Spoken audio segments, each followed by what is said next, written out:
AudioGo presents By the Rivers of Water, a 19th-century Atlantic Odyssey by Erskine Clarke.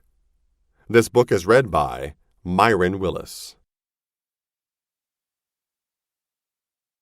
And he shall be like a tree, planted by the rivers of water, that bringeth forth fruit in his season. Psalm 1, verse 3.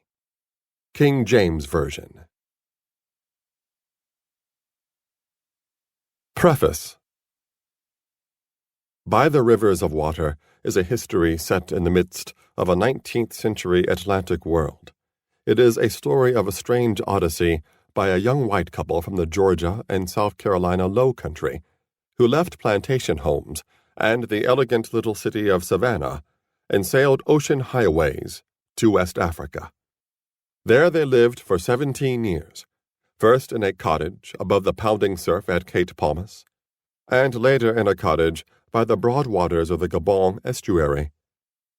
Odysseus-like, they sailed along what was for them an exotic coastline, and sometimes ventured up great rivers and followed ancient paths. They encountered different peoples, found cultures that evoked both admiration and horror, and visited landscapes of great beauty and waiting dangers. But unlike Odysseus, they did not undergo in their travels a journey from a great estrangement to a spiritual restoration.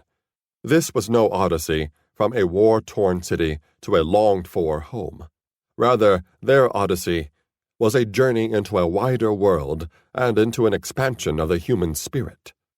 And their return to home was a return that followed the call of familiar voices, places, and scenes, a seductive call that emerged from deep within their memories and that echoed in their hearts.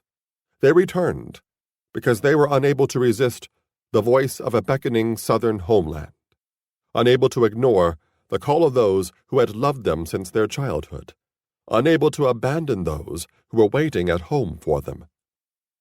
By the Rivers of Water is the story of John Leighton Wilson and his wife, Jane Bayard Wilson, the best-known and most influential American missionaries in West Africa during the first half of the 19th century. Around their story, with all of its startling contradictions and deep ambiguities, are gathered the stories of other men and women whom they encountered on their odyssey. Gullah slaves from Georgia and Philadelphia bankers, Grebo kings and a brilliant young woman at Cape Palmas, Portuguese slavers and African slave traders, African-American colonists in Liberia, white missionaries, black missionaries, Mpongwe kings, and merchants in Gabon, French imperialists, and South Carolina secessionists. Here in this Atlantic world, in the midst of this cacophony of disparate voices, cultures, and societies, the Wilsons made their way, guided, they believed, by a divine providence. On their journey, they found their lives entangled not only with the lives of diverse peoples, but also with the landscapes through which they traveled, which reached out to embrace and engulf them in the sights and sounds and tastes of particular places. The Wilsons were members of affluent, and, in the case of Jane, aristocratic families in Georgia and South Carolina.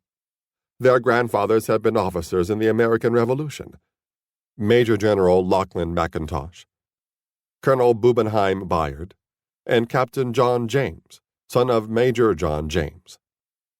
Through the Bayards, they were closely connected to the families of prominent bankers and physicians in Philadelphia, to U.S. senators in Delaware, lawyers in New York, and professors in New Jersey.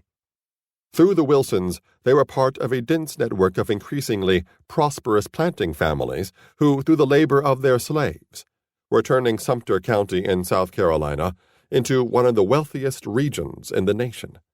When Leighton and Jane Wilson decided to become missionaries in West Africa, many of their family members and friends were deeply alarmed.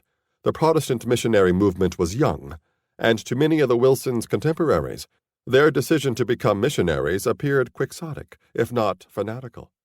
And to go to Africa